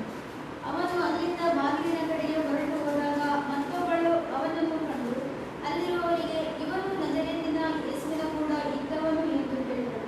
ಅವನು ತಿರುಗಿ, ಅಲ್ಲ, ಈ ಮನುಷ್ಯನನ್ನು ನಾನರಿಯೆ ಎಂದು ಆಣೆ ಇಟ್ಟುಕೊಂಡು ಹೇಳಿದನು. ಸ್ವಲ್ಪ ಹೊತ್ತಿನ ಮೇಲೆ ಅಲ್ಲಿ ನಿಂತವರು ಮುಂದೆ ಬಂದು ಪೇತ್ರನಿಗೆ, ನಿಶ್ಚಯವಾಗಿ ನೀನು ಸಹ ಅವರಲ್ಲಿ ಒಬ್ಬನು, ನಿನ್ನ ಭಾಷೆಯೇ ನಿನ್ನನ್ನು ಗಲಿಲಾಯದವನೆಂದು ತೋರಿಸಿಕೊಡುತ್ತದೆ ಎಂದು ಹೇಳಲಾಗಿ ಅವನು ಆ ಮನುಷ್ಯನನ್ನು ನಾನರಿಯೇನೆಂದು ಎಂದು ಹೇಳಿ ಶಪಿಸಿಕೊಳ್ಳುವುದಕ್ಕೂ ಆಣೆ ಇಟ್ಟುಕೊಳ್ಳುವುದಕ್ಕೂ ಪ್ರಾರಂಭಿಸಿದನು. ನೋಡಿ, ಪೇತ್ರನು 3 ಸಲ ಯೇಸುವನ್ನು ಅಲ್ಲಗಳೆಯುತ್ತಾನೆ, ಸಾಕು ಆಗ್ತಾನೆ ನಾವು ನೋಡ್ತೇವೆ. ಆನಂತರ 75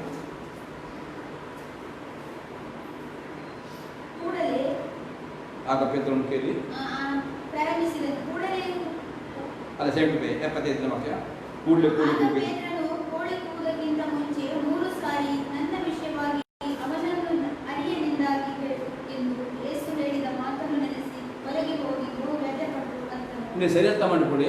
ಈಗ ಪೇತ್ರನು ಅನ್ಯ ಭಾಷೆ ಬರ ಪವಿತ್ರಾತ್ಮ ಹೊಂದಿಕೊಳ್ಳುವ ಮೊದಲು ಏನು ಮಾಡಿದ್ರು, ಇಷ್ಟು ಅವನು ಭಯಪಟ್ಟು ಗಟ್ಟಿ ಮಾಡಿದ್ರು. 3 ಸಲ ಯೇಸು ಕ್ರಿಸ್ತನು ನನಗೆ ಗೊತ್ತಿಲ್ಲ ಎಂಬುದಾಗೆ ಆಣೆಯಿಟ್ಟು ಸಾಪಾಗ್ತಾನೆ ಅವನು. ಅದು ಹೀಗೇನಾಯಿತು, ಆ ಪೇತ್ರನು ಪಂಚಸಪ್ತಮ ದಿನದಲ್ಲಿ ದೇವರ ಆತ್ಮನು ಅವರ ಮೇಲೆ ಇಳಿದು ಬರುವಾಗ ಅನ್ಯ ಭಾಷೆ ಗಿಫ್ಟ್ ಅವನಿಗೆ ಸಿಗುವಾಗ ಅನ್ಯ ಭಾಷೆ ಅವರನ್ನು ಪ್ರಾರ್ಥನೆ ಮಾಡಿ ಅವನೇನಾಯಿತು, ಅವನಿಗೆ ಧೈರ್ಯ ಬಂದು ಅವನ ಏನು ಮಾಡ್ತಾನೆ ಈಗ ಪುನಃ 14 ವಾಕ್ಯದ ಕಂಡು ಪುನಃ ವಾಪಸ್ 2 14 24 ವಾಕ್ಯ ಓದಿದ್ದೇನೆ. Acts 2:14-24 ಓದಿ ಕಂಡು. ಕಡೆ ದಿವಸಗಳಲ್ಲಿ ನಾನು ಎಲ್ಲಾ ಮನುಷ್ಯರ ಮೇಲೆ ನನ್ನ ಆತ್ಮವನ್ನು ಸುರಿಸುವೆನು. ನಿಮ್ಮಲ್ಲಿರುವ ಗಂಡಸರು ಹೆಂಗಸರು ಪ್ರವಾದಿಸುವರು. ನಿಮ್ಮ ಯೌವನಸ್ಥರಿಗೆ ದಿವ್ಯ ದರ್ಶನಗಳಾಗುವುದು. ನಿಮ್ಮ ಹಿರಿಯರಿಗೆ ಕನಸುಗಳು ಬೀಳುವವು.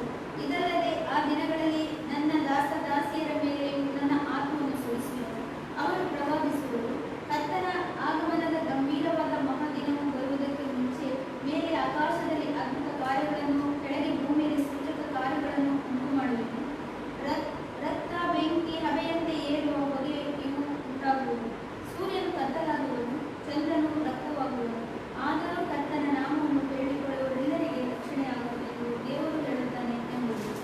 ಇಸ್ರೇಲ್ ಜನರೇ, ನನ್ನ ಮಾತುಗಳನ್ನು ಲಾಲಿಸಿರಿ. ನಜರೇತಿನ ಯೇಸು ಇದ್ದಾನಲ್ಲ, ದೇವರು ನಿಮಗೂ ತಿಳಿದಿರುವಂತೆ ಆತನ ಕೈಯಿಂದ ಮಹತ್ತುಗಳನ್ನು, ಅದ್ಭುತಗಳನ್ನು, ಸೂಚಕ ಕಾರ್ಯಗಳನ್ನು ನಿಮ್ಮಲ್ಲಿ ನಡೆಸಿ ಆತನನ್ನು ತನಗೆ ಮೆಚ್ಚಿಕೆಯಾದನೆಂದು ನಿಮಗೆ ತೋರಿಸಿಕೊಟ್ಟನು.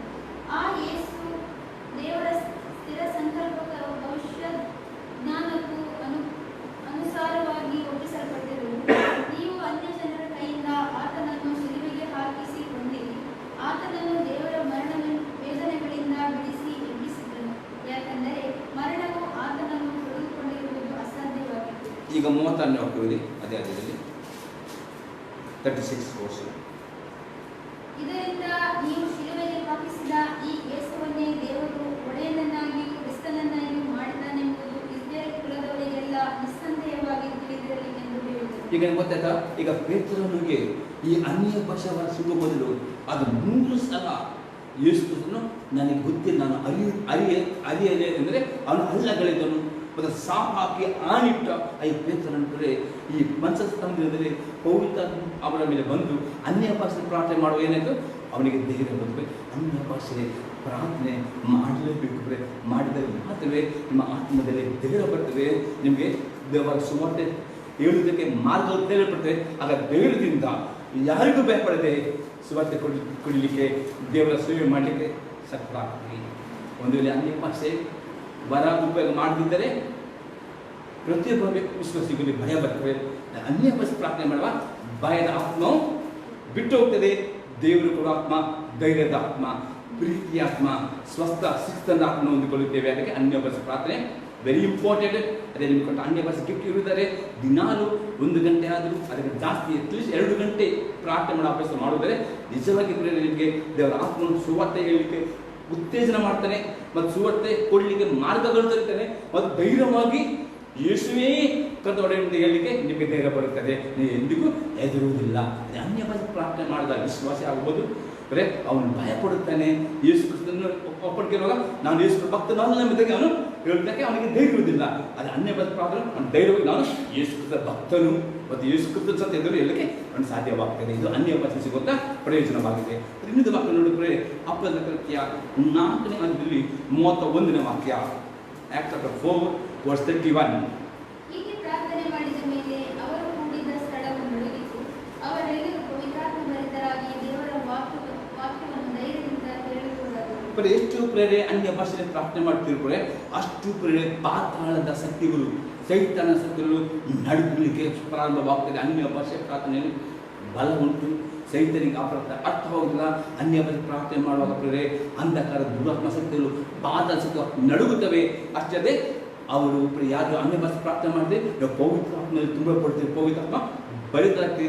ಪವಿತ್ರ ಅಭಿಷೇಕ ಮೇಲೆ ಹೆಚ್ಚಾಗ್ತದೆ ಮತ್ತು ನಿಮಗೆ ಧೈರ್ಯ ಬರ್ತದೆ. ಪ್ರೇರೆ ದೇವರಿಗೋಸ್ಕರ ಸೇವೆ ಮಾಡಬೇಕೋಸ್ಕರ ಯಾರು ಅನ್ಯ ಭಾಷೆ ಕರಿಬರೆ ಬಂದು ನಾನು ಹೇಳ್ತೇನೆ, ಬರೀ 1 ಗಂಟೆಯ ಪ್ರಾರ್ಥನೆಯಲ್ಲಿ ಪ್ರಯೋಜನ ಸಿಗುವುದಿಲ್ಲ. ಅಟ್ಲೀಸ್ಟ್ ದಿನಕ್ಕೆ 2 ಗಂಟೆ ಆದರೂ ಮಿನಿಮಮ್, ಅದು ಮಿನಿಮಮ್ ನಾನು ಹೇಳಿದ್ದು 2 ಗಂಟೆ ಆದರೂ ಅನ್ಯ ಭಾಷೆ ಪ್ರಾರ್ಥನೆ ಮಾಡುವುದಾದರೆ ಸ್ಲೋ ಈ ಪ್ರಯೋಜನ. ಮತ್ತು ಅದಕ್ಕಿಂತ ಜಾಸ್ತಿ ಮಾಡಿದ್ರೆ ನಿಜವಾಗಿ ನೀವು ಸುಮ್ಮನೆ ಕೂತ್ಕೊಳ್ತಿಲ್ಲ. ಪವಿತ್ರ ನಿಮಗೆ 100% ಯಾವ ಕುಟುಂಬಕ್ಕೂ ಯಾವ ವ್ಯಕ್ತಿ ನಿಮ್ಮನ್ನು ನಡೆಸ್ತಾನೆ.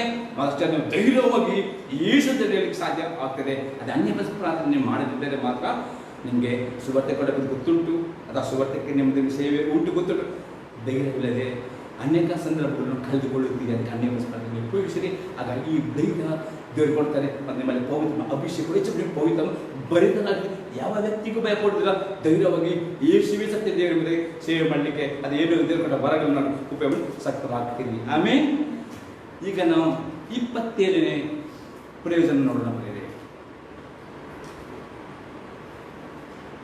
ಅನ್ಯ ಭಾಷೆಯಲ್ಲಿ ನಾವು ಪ್ರಾರ್ಥಿಸುವಾಗ ಆತ್ಮನನ್ನು ಕುರಿತು ಬಿತ್ತುತ್ತೇವೆ.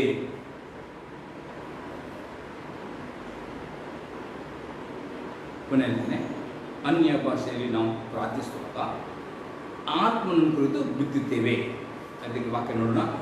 ಗಲಾತ್ಯ ದೇವರಿಗೆ ಬರೆದ ಪತ್ರಿಕೆ 6ನೇ ಅಧ್ಯಾಯದಲ್ಲಿ 8ನೇ ವಾಕ್ಯ.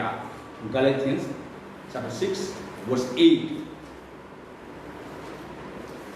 ತನ್ನ ಶರೀರ ಭಾವವನ್ನು ಕುರಿತು ಬಿತ್ತುವವನು ಆ ಭಾವದಿಂದ ನಾಶನವನ್ನು ಕೊಯ್ಯುವನು. ಆತ್ಮನನ್ನು ಕುರಿತು ಬಿತ್ತುವವನು ಆತ್ಮನಿಂದ ನಿತ್ಯ ಜೀವವನ್ನು ಕೊಯ್ಯುವನು. ಅನ್ಯ ಭಾಷೆ ಪ್ರಾರ್ಥನೆ ಮಾಡೋದಾಗಿದೆ. ನೀವು ಆತ್ಮಾನುಸಾರ ಪವಿತ್ರಾತ್ಮಾನುಸಾರವಾಗಿ ನೀವು ಪ್ರಾರ್ಥನೆ ಮಾಡುವುದು ಬೀಜಕ್ಕೆ ಹೋಲಿಕೆ ಆಗಿದೆ. ಈಗ ಹೇಳ್ತೇನೆ, ಶರೀರ ಭಾವದ ಪ್ರಕಾರ ಬಿತ್ತುವುದಾದರೆ ಶರೀರ ಭಾವವನ್ನು ಕೊಯ್ಯುತ್ತೀರಿ. ಆತ್ಮ ಬಿತ್ತುವುದರೆ ಏನು ಕೊಯ್ಯುತ್ತೀರಿ? ನಿತ್ಯ ಜೀವನ. ಆತ್ಮ ಬಿತ್ತುವುದ್ರೆ ಅನೇಕ ಅರ್ಥಗಳು. ಒಂದು ಅರ್ಥವಾಗಿದ್ದರೆ ಅನ್ಯ ಭಾಷೆಯಲ್ಲಿ ಪ್ರಾರ್ಥನೆ ಮಾಡುವುದಾಗಿದೆ. ಪವಿತ್ರಾತ್ಮನು ಪ್ರೇರೆ ನಿಮ್ಮ ಮುಖಾಂತರ ಏನು ಮಾಡ್ತಾರೆ?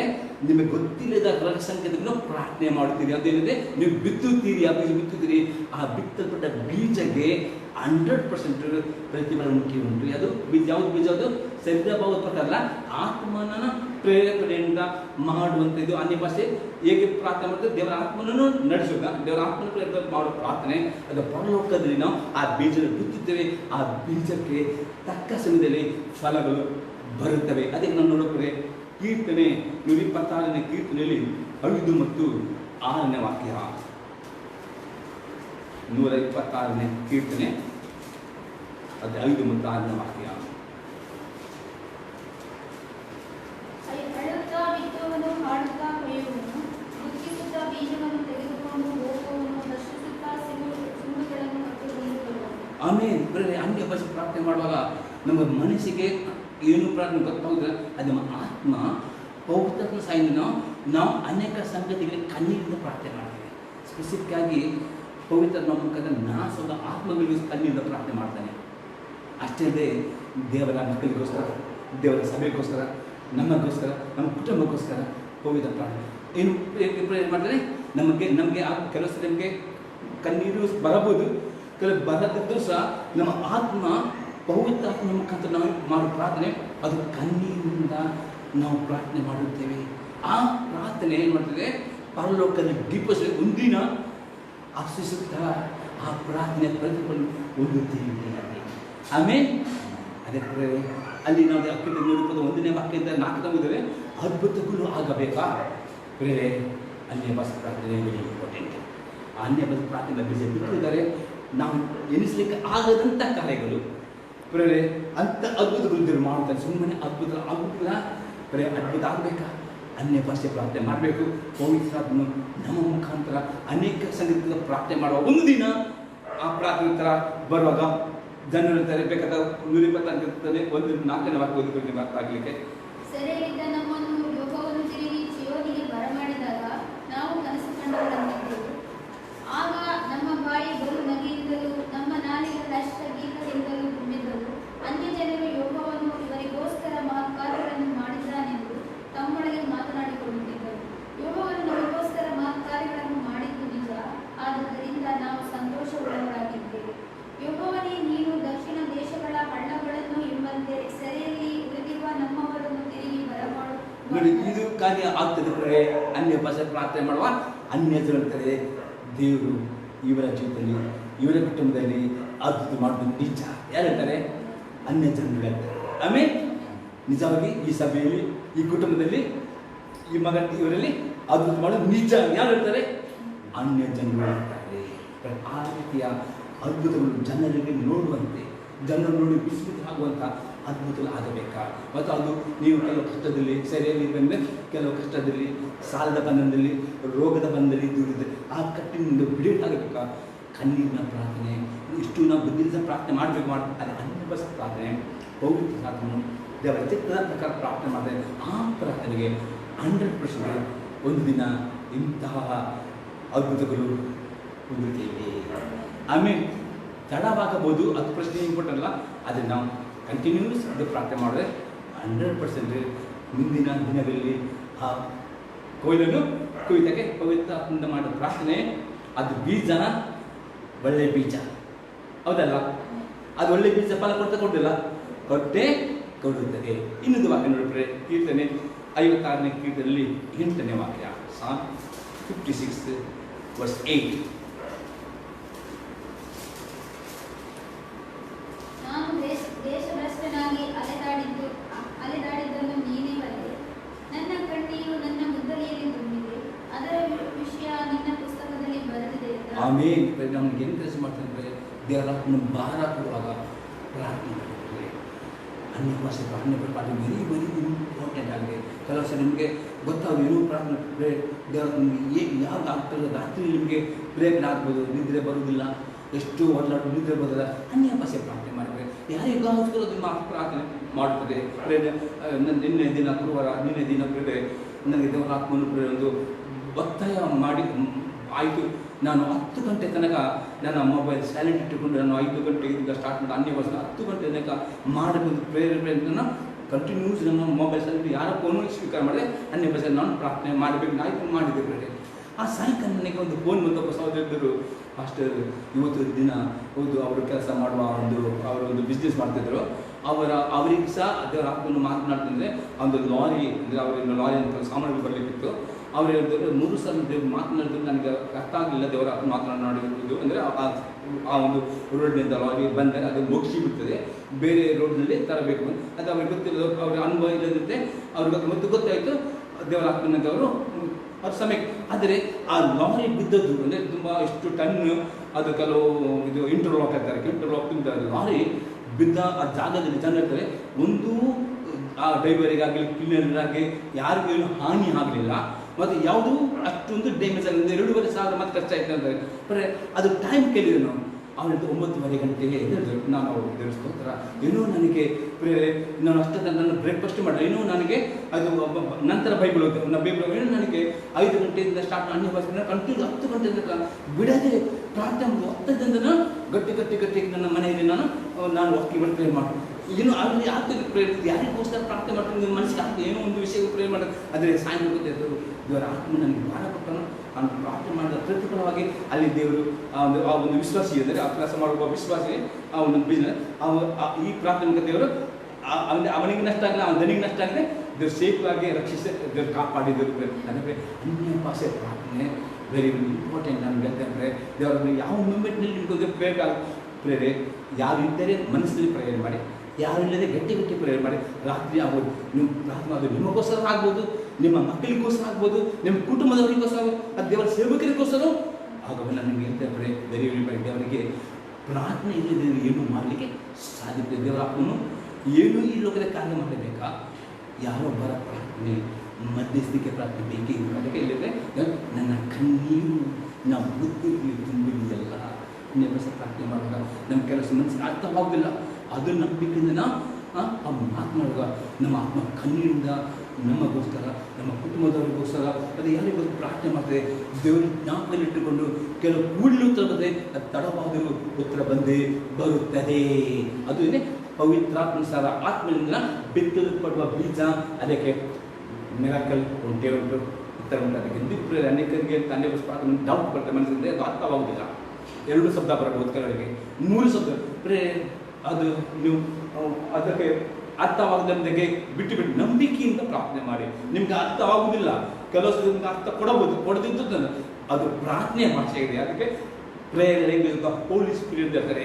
ಪ್ರಾರ್ಥನೆಯ ಭಾಷೆ ವಿಜ್ಞಾಪನೆ ಮಾಡುವ ಒಂದು ಪ್ರಾರ್ಥನೆ ಮಾಡಿರಿ. ದೇವರ ನಿಮಗೆ ಎಷ್ಟು ಗಂಟೆ ತನಕ ಮಾಡಲಿಕ್ಕೆ ಮಾಡಿರಿ, ನಂತರ ನಿಮ್ಗೆ ಅದು ರಿಸಲ್ಟ್ ಇದೆ. ಯಾರಿಗಾದ್ರೂ ಪ್ರಾರ್ಥನೆ ಏನೋ ಒಂದು ಮಿರಾಕಲ್ ಕೂಡಲೇ ಸಿಗ್ಬೋದು, ಅನಂತರೂ ಬಂದೇ ಬರುತ್ತದೆ. ನನ್ನ ಕಣ್ಣೀರು ನನ್ನ ಬುದ್ಧಿಯಲ್ಲಿ ತುಂಬಿದೆಯಲ್ಲ, ಅದನ್ನು ಸ್ಟಾರ್ಟ್ ಒಂದು ದಿನ ಪ್ರತಿಫಲ ನಾವು ನೋಡುವರಾಗಿದ್ದೇವೆ. ಅದಕ್ಕೆ ಅಪ್ಪಸ್ಕೊಂಡು ಅದಕ್ಕೆ 1 ಕೊರಿಂಥದವರಿಗೆ 14ಕ್ಕೆ 14ನೇ 2ನೇ ವಾಕ್ಯ ನೋಡಿದ್ರೆ ಅದು ಸುಮಾರು ಓದಿದೆ, ಪುನಃ ಓದಿ. First Corinthians 14:2.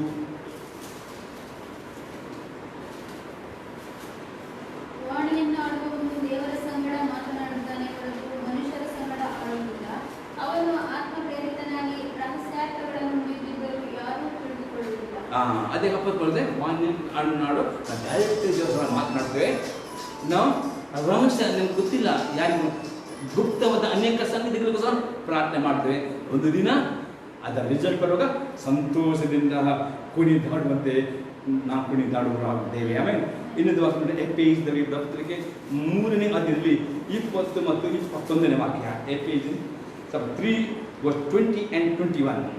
ನಮ್ಮಲ್ಲಿ ಕಾರ್ಯ ಸಾಧಿಸುವ ತನ್ನ ಶಕ್ತಿಯ ಪ್ರಕಾರ ನಾವು ಬೇಡುವುದಕ್ಕಿಂತಲೂ ಯೋಚಿಸುವುದಕ್ಕಿಂತಲೂ ಅತ್ಯಧಿಕವಾದದನ್ನು ಮಾಡಲು ಶಕ್ತನಾದ ದೇವರಿಗೆ ಸಭೆಯನ್ನು ಕ್ರಿಸ್ತ ಯೇಸುವಿನಲ್ಲಿಯೂ ತಲತಲಾಂತರಕ್ಕೂ ರೂಪಾಂತರಗೊಳಿಸುತ್ತಾ. ಆಮೆನ್. ಆಮೇನ್. ಸಭೆಯಲ್ಲಿ ದೇವರ ಸೇವಕರೊಟ್ಟಿಗೆ ದೇವರ ಅನ್ಯ ಭಾಷೆಯ ಒಂದು ಟೀಮ್ ಮಾಡಬೇಕಾದರೆ ಸಭೆಯಲ್ಲಿ ನೆನಪಿರಲಿ, ಅನ್ಯ ಭಾಷೆ ಇಲ್ಲದವರ ಒಟ್ಟಿಗೆ ಅನ್ಯ ಭಾಷೆ ಪ್ರಾರ್ಥನೆ ಮಾಡಬಾರ್ದು. ಬುದ್ಧಿಯಲ್ಲಿ ಅದೇ ಯಾರ್ಯಾರಿಗೆ ಅನ್ಯ ಭಾಷೆ ಗಿಫ್ಟ್ ಉಂಟು ಸಭೆಯಲ್ಲಿ ಅಂತ ಒಂದು ಟೀಮ್ ಮಾಡಿಕೊಂಡು ಒಂದು 2 ಗಂಟೆ 1 ಗಂಟೆ 3 ಗಂಟೆ ಅವ್ರ ಟೀಮ್ ನೆನಪಿಡಿ ಅನ್ಯ ಭಾಷೆ ಅರ್ಥವಾಗೋದ್ರಿಂದ ಪ್ರಾರ್ಥನೆಗೆ ಅರ್ಥ ಆಗೋದಿಲ್ಲ. ಯಾರಿಗೆ ಗಿಫ್ಟ್ ಉಂಟು ಒಂದು ಟೀಮ್ ಮಾಡಿ ಸಭೆಗೋಸ್ಕರವಾಗಿ 1 ಗಂಟೆ 2 ಗಂಟೆ ಪ್ರಾರ್ಥನೆ ಮಾಡಿದ್ರೆ ಅಪ್ಪ ನಮ್ಮಲ್ಲಿ ಕಾರ್ಯ ಸಾಧಿಸುವ ತನ್ನ ಸತ್ಯಾವಶಕ್ತಿ ಪವಿತ್ರ ಶಕ್ತಿಯ ಪ್ರಕಾರ ನಾವು ಬೇಡುವ ಪ್ರಾರ್ಥನೆ, ನಾವು ಬೇಡುವುದಕ್ಕಿಂತಲೂ ಯೋಚನೆಗಿಂತಲೂ ಅತ್ಯಧಿಕವಾದ ಮಾಡಲು ಸಾಕ್ತ ದೇವರಿಗೆ ಸಭೆಯಲ್ಲಿಯೂ ಕ್ರಿಸ್ತ ಯೇಸುವಿನಲ್ಲಿಯೂ ತಲಾಂತರಂತರು ಯುಗ ಯುಗಾಂತರ ಸ್ತೋತ್ರ. ಆಮೇನ್.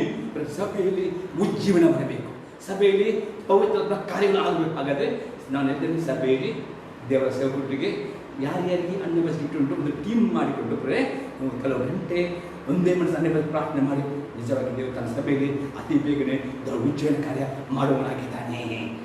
ಈಗ ನಾನು 28ನೇ ಪ್ರಯೋಜನ ಬರ್ತದೆ. ಬೆನಿಫಿಟ್. ಅನ್ಯ ಭಾಷೆಯಲ್ಲಿ ಪ್ರಾರ್ಥಿಸಿದಾಗ ನಮ್ಮ ಆತ್ಮದಲ್ಲಿ ದೇವರಿಟ್ಟ ನಿಧಿಯನ್ನು ಅಥವಾ ವರಗಳನ್ನು ಹೊರಗೆ ತೆಗೆಯುತ್ತೇವೆ.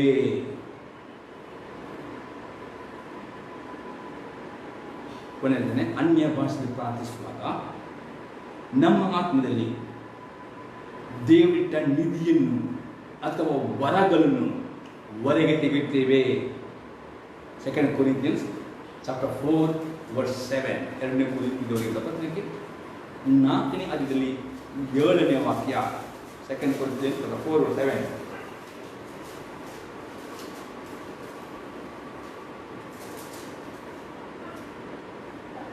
ಬಲಾಧಿಕ್ಯವು ದೇವರದ್ದೇ ಹೊರತು ನಮ್ಮೊಳಗಿಂದ ಬಂದದ್ದಲ್ಲವೆಂದು ತೋರುವುದಕ್ಕಾಗಿ ಈ ನಿಕ್ಷೇಪವು ಮಣ್ಣಿನ ಘಟ್ಟಗಳಲ್ಲಿ ನಮಗುಂಟು.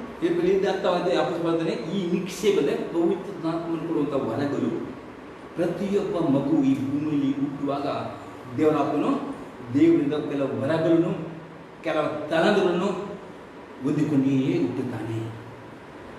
ಆ ಮಗು ಯೇಸುವಂತರ ಮಾಡಿ ನೀರಿನ ಮುಳುಗಿ ತಗೊಂಡು ಅನ್ಯ ಭಾಷೆಯಲ್ಲಿ ಪ್ರಾರ್ಥನೆ ಮಾಡುವುದಾದರೆ ಪವಿತ್ರ ಅವನಿಗೆ ಆ ನಿಧಿ ಅಂದರೆ ಯಾವ ಸೇವೆ ಏನು ಬರ ಅದು ಅವನ ಹೊರಗೆ ಬರುತ್ತವೆ. ಆಮೇಲೆ ದೇವರ ಸ್ಪೆಸಿಫಿಕ್ ಆಗಿ ಪ್ರತಿಯೊಬ್ಬರಲ್ಲಿ ಒಂದು ಉದ್ದೇಶ ಇಟ್ಟಿದ್ದಾನೆ. ಆಮೇಲೆ ಆ ಉದ್ದೇಶ ನಿಮಗೆ ಮನಸ್ಸಿಗೆ ಗೊತ್ತಾಗುವುದಿಲ್ಲ.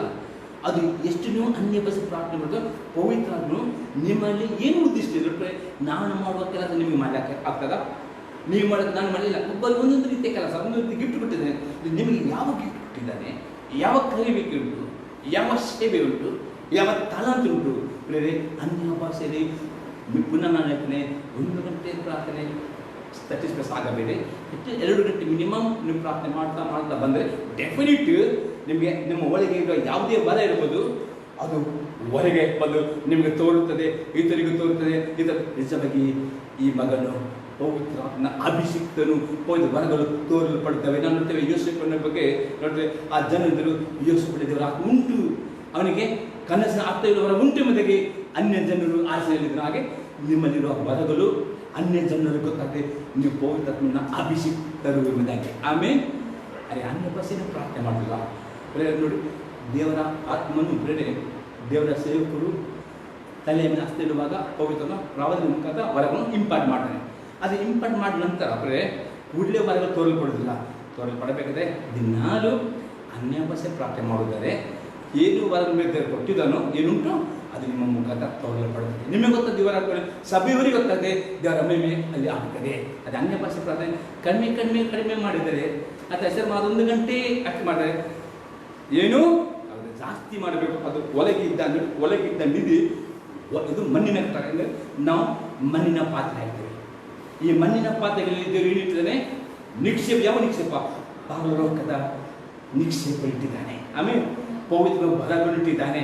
ಇದು ಹೊರಗೆ ಬರುತ್ತವೆ. ಆಮೇಲೆ ಅನ್ಯ ಭಾಷೆ ಪ್ರಾರ್ಥನೆ ವೆರಿ ಆಗಿದೆ. ನನ್ನ ಅನುಭವ ಹೇಳ್ಕೊಂಡ್ರೆ ನಾನು ಇದು ಪ್ರಾಕ್ಟೀಸ್ ಮಾಡಿದಾಗ ನನ್ನಿಟ್ಟ ಬಲಗಳು ಅದು ಹೊರಗೆ ಬಂತು. ನನಗೆ ಗೊತ್ತಾಯಿತು ಆ ಸೇವೆ ಮಾಡಲಿಕ್ಕೆ ನನಗೆ ಸಾಧ್ಯವಾಗುತ್ತೆ. ಹಾಗೆ ಅನ್ಯ ಪ್ರಾರ್ಥನೆ ಮಾಡಿ ಮಾಡಿದ್ರೆ ನಿಮಗೆ ಏನು ಬರ ಉಂಟು ಹೊರಗೆ ಬರ್ತವೆ, ನಿಮಗೆ ತೋರ್ತದೆ, ಇದರಲ್ಲಿ ತೋರ್ತದೆ, ಇದು ನಿಮಗೆ ಎನ್ಕರೇಜ್ ಮಾಡ್ತಾರೆ. ದೇವರ ಮಹಿಮೆ ನೀವು ನೋಡ್ಲಿಕ್ಕೆ ಆಗ್ತದೆ. ಇಲ್ಲದಂದರೆ ನೀವು ಅದು ಬಚ್ಚಿಡ್ತೀರಿ. ನೀವೇನು ಮಾಡ್ತೀರಿ? ಯೇಸು ರೂಪಾಂತರಕ್ಕೆ ಯೇಸು ಹೇಳ್ತಾನೆ ಅಂತವನಿಗೆ ಸೋಮಾರಿ ಆಲಸ್ಯಗಾರನು ಪ್ರೇರೆ.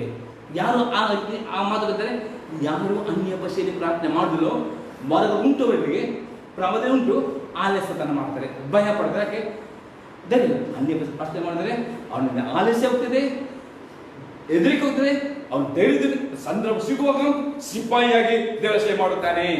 ಆಮೇಲೆ ಶರೀರದಲ್ಲಿ ಪ್ರೇರೆ ಬಲೆಯನ್ನು ಹಾಕಬಹುದು, ನಾನು ಅನುಭವಿಸ್ತೇನೆ. ಆದರೆ ದೇವರ ಆತ್ಮನು ಬಾಯಿ ತೆರೆಯುವಾಗ ಪವರ್ ಕಾಣ್ ಬರ್ತದೆ. ಸೀಕ್ರೆಟ್ ಅನ್ಯ ಭಾಷೆ ಪ್ರಾರ್ಥನೆ ಆಗಿದೆ. ಈಗ ನಾವು 29ನೇ ಪೇಜ್ ನೋಡ್ತೇವೆ. 29th benefit. ಅನ್ಯ ಭಾಷೆಯಲ್ಲಿ ಪ್ರಾರ್ಥಿಸುವಾಗ ನಾವು ಸ್ವಬುದ್ಧಿಯನ್ನು ಆಧಾರ ಮಾಡದೆ ದೇವರ ಜ್ಞಾನವನ್ನೇ ಹೊಂದಿಕೊಳ್ಳುತ್ತೇವೆ. ಕೊನೆಯಿರುತ್ತೇನೆ. ಅನ್ಯ ಭಾಷೆಯಲ್ಲಿ ಪ್ರಾರ್ಥಿಸುವಾಗ ನಾವು ಸ್ವಬುದ್ಧಿಯನ್ನು ಆಧಾರ ಮಾಡದೆ ದೇವರ ಜ್ಞಾನವನ್ನೇ ಹೊಂದಿಕೊಳ್ಳುತ್ತೇವೆ. ವಾಕ್ಯ ನೋಡುವ.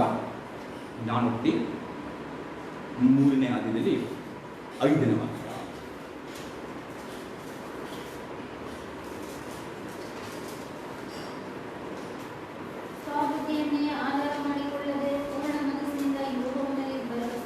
ಇಲ್ಲಿ ಸೋಮತನೆ ಸ್ವಬುದ್ಧಿನೇ ಆಧಾರ ಮಾಡಿದೆ, ಪೂರ್ಣ ಮನುಷ್ಯನಲ್ಲಿ ಭರವಸೆ ಇಟ್ಟು. ಯಾಕೆ? ಹೌದು, ನಾವು ಅನೇಕ ರೀತಿಯಲ್ಲಿ ಬುದ್ಧಿವಂತರಾಗಿದ್ದಾರೆ ಎಜುಕೇಶನ್ ಮುಖಾಂತರ. ಆದರೆ ದೇವರ ಕೆಲಸ ಮಾಡಬೇಕಾದ್ರೆ ಈ ಬುದ್ಧಿ ಡಿಪೆಂಡ್ ಆಗದೆ ಯಾರ ಬುದ್ಧಿ ಬೇಕು, ಯಾರ ಆಲೋಚನೆ ಬೇಕು? ದೇವರ ಆಲೋಚನೆ ಬೇಕಿದ್ದಾರೆ.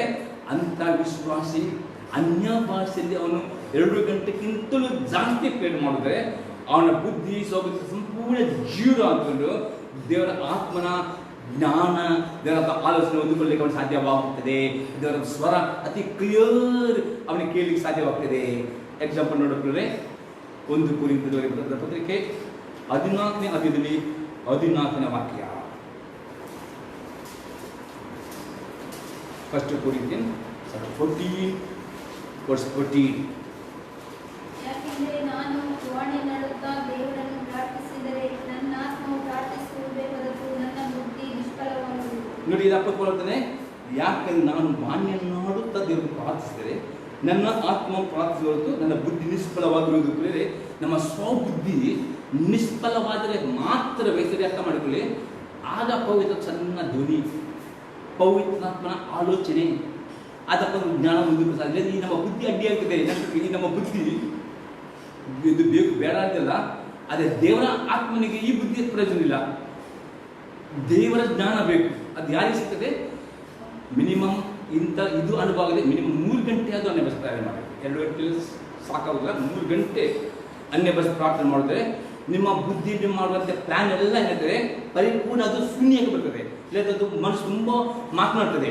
ಅದಕ್ಕೆ ತುಂಬ ನೀವು ವಾಟ ಮಾಡಿ 3 ಗಂಟೆ ಅದು ಅನ್ಯ ಭಾಷೆ ಪ್ರೇರಣೆ ಮಾಡಬೇಕು. ಇದು ನಿಮಗೆ ಬುದ್ಧಿ ನಿಷ್ಫಲ ಅಂದರೆ ಜೀರೋ ಆಗಬೇಕು. ಅದು ಕೂಲ್ ಆಗಬೇಕು. ಇದು ಮಾತನಾಡಬೇಕು. ಇದು ಮಾತಾಡೋದು ನಿಲ್ಲಬೇಕು. ಮಿನಿಮಮ್ 3 ಗಂಟೆ ಆದರೂ ಆಜ್ಞೆ ಬರ್ತದೆ. ಆಗ ಇದು ಸಂಪೂರ್ಣ ನಿಂತುತ್ತದೆ, ಮಾತಾಡೋದು ನಿಲ್ಲುತ್ತದೆ, ಮನಸ್ಸು ಏಕಾಗ್ರತೆ ಬರ್ತದೆ. ಆಗ ಪವಿತ್ರ ಸಣ್ಣ ಸ್ವಯಂಪಾದ ಧ್ವನಿ ಅಥವಾ ದೇವರನ್ನು ಕೊಡುವ ದರ್ಶನ, ದೇವರ ಕೊಟ್ಟ ಕನಸಿನ ಅರ್ಥ, ಕೆಲವು ರಾತ್ರಿ ಕನಸು ಬರ್ತದೆ, ಅದ್ರ ಅರ್ಥ ಅವರಿಗೆ ಗೊತ್ತಿಲ್ಲ, ಏನು ತಪ್ಪು ರೀತಿ ಇಂಟರ್ಪ್ರಿಟ್ ಮಾಡ್ತಾರೆ. ಅವ್ರಿಗೆ ಗೊತ್ತಿಲ್ಲ ದೇವರಾತ್ಮ ಬಂದದ, ಭಾವನೆಯಿಂದ ಬಂದದ, ಸರಿ ಗೊತ್ತಾಗೋದಿಲ್ಲ. ಅದು ಈ ರೀತಿ ಅನ್ಯ ಪ್ರಾರ್ಥನೆ ಮಾಡಿದ್ರೆ ಅಂದರೆ ಕನಸು ದೇವರ ಆ ಕನಸಿನ ಇಂಟರ್ಪ್ರಿಟೇಷನ್ ಅವ್ರಿಗೆ ಆಗ್ತದೆ, ದರ್ಶನ ಇಂಟರ್ಪ್ರಿಟೇಷನ್ ಆಗ್ತದೆ, ಮತ್ತೆ ಆಗ್ತದೆ ದೇವರ ಆತ್ಮನ ಆಲೋಚನೆ, ದೇವರ ಜ್ಞಾನ ಸರಿಯಾಗಿ ಅವ್ರಿಗೆ ಗ್ರಹಿಸಲಿಕ್ಕೆ ಸಾಧ್ಯವಾಗ್ತದೆ.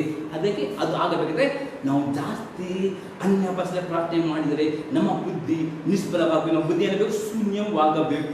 ಆವಾಗ ಮಾತ್ರ ಪವಿತ್ರಾತ್ಮನ ಪರಲೋಕದ ಆಲೋಚನೆ ಜ್ಞಾನ ಹೊಂದಿಕೊಳ್ಳಲಿಕ್ಕೆ ಸಾಧ್ಯವಾಗುತ್ತದೆ. ಆಗ ಮಾತ್ರ ನಿಮ್ಮ ಕಿವಿಯಲ್ಲಿ ಸಣ್ಣ ಇಂಪಾದ ಧ್ವನಿ ಕೇಳಲಿಕ್ಕೆ ಸಕ್ತರಾಗ್ತೀರಿ. ಆಮೇಲೆ ಇನ್ನು ಎಕ್ಸಾಂಪಲ್ ನೋಡಿದ್ರೆ ಕೀರ್ತನೆ 32 ಅದು 8ನೇ ವಾಕ್ಯ ಓದುತ್ತದೆ. Psalm 32 verse 8 and 9.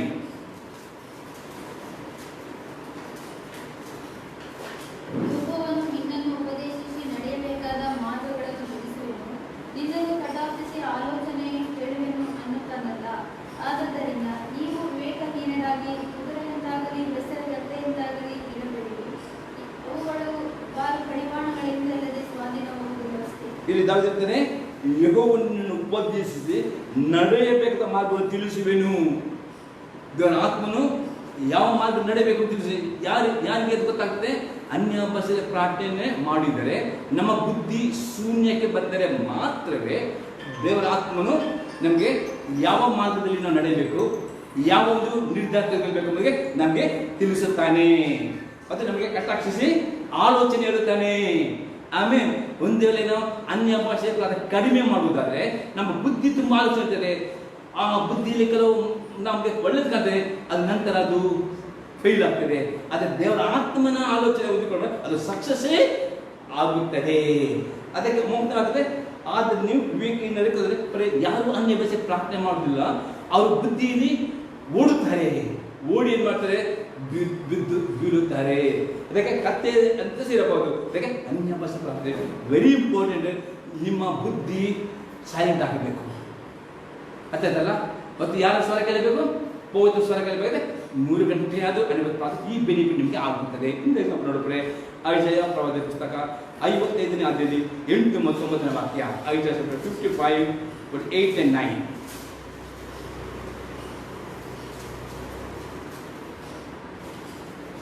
ಯೆಹೋವನು ಹೀಗನ್ನುತ್ತಾನೆ, ನನ್ನ ಆಲೋಚನೆಗಳು ನಿಮ್ಮ ಆಲೋಚನೆಗಳಲ್ಲ, ನಿಮ್ಮ ಮಾರ್ಗಗಳು ನನ್ನ ಮಾರ್ಗಗಳಲ್ಲ. ಭೂಮಿಯ ಮೇಲೆ ಆಕಾಶವು ಎಷ್ಟು ಉನ್ನತವೋ ನಿಮ್ಮ ಮಾರ್ಗಗಳಿಗಿಂತ ನನ್ನ ಮಾರ್ಗಗಳು, ನಿಮ್ಮ ಆಲೋಚನೆಗಳಿಗಿಂತ ನನ್ನ ಆಲೋಚನೆಗಳು ಅಷ್ಟು ಉನ್ನತವಾಗಿದೆ. ಆಮೇಲೆ ಹೇಳಿರ್ತದೆ, ಈಗುತ್ತದೆ, ನನ್ನ ಆಲೋಚನೆಗಳು ನಿಮ್ಮ ಆಲೋಚನೆಗಳು ಅಲ್ಲ. ನಮ್ಮ ಬುದ್ಧಿಯಲ್ಲಿ ಅನೇಕ ಆಲೋಚನೆಗಳು ನಮಗೆ ಇರ್ತವೆ. ನಾವು ಬುದ್ಧಿ, ನಮ್ಮ ವಿದ್ಯಾಭ್ಯಾಸ, ನಮ್ಮ ಪರಿಸರ, ನಮ್ಮ ಪೇಪರ್ ನ್ಯೂಸು, TV ನ್ಯೂಸು, ಎಲ್ಲ ಮೊಬೈಲ್ ಎಲ್ಲ. ಆದರೆ ದೇವರ ಆಲೋಚನೆ ಮತ್ತು ನಮ್ಮ ಆಲೋಚನೆ ವ್ಯತ್ಯಾಸ ಉಂಟು. ಅದಕ್ಕೆ ಇವನಿಗೆ ನನ್ನ ಆಲೋಚನೆಗಳು ನಿಮ್ಮ ಆಲೋಚನೆಗಳಲ್ಲ, ನಿಮ್ಮ ಮಾರ್ಗಗಳು ನನ್ನ ಮಾರ್ಗಗಳಲ್ಲ.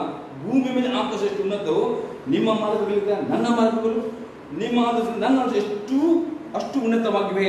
ಈ ದೇವರ ಆಲೋಚನೆ, ದೇವರ ಮಾರ್ಗ ನಿಮಗೆ ಸರಿಯಾಗಿ ಗೊತ್ತಾಗಬೇಕಾ?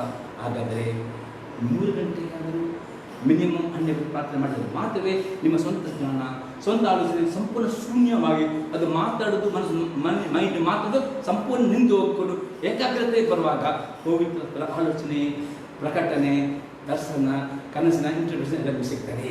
ಆಮೇಲೆ ಈ ಬೆನಿಫಿಟ್ 20 ಮಿನಿಟ್ ನಾವು ಕ್ಲೋಸ್ ಮಾಡ್ತೇನೆ. ಉಳಿದನ್ನು ಬರೋ ಶುಕ್ರ ಕಂಟಿನ್ಯೂ ಮಾಡುವ. ಅದೇ ಅನ್ಯ ಪ್ರಾರ್ಥನೆ ಮಾಡಿ ಈ ಬಿಡುವುದು ದೇವರ ನಮ್ಮ ಸ್ತೋತ್ರವಾಗಿದೆ.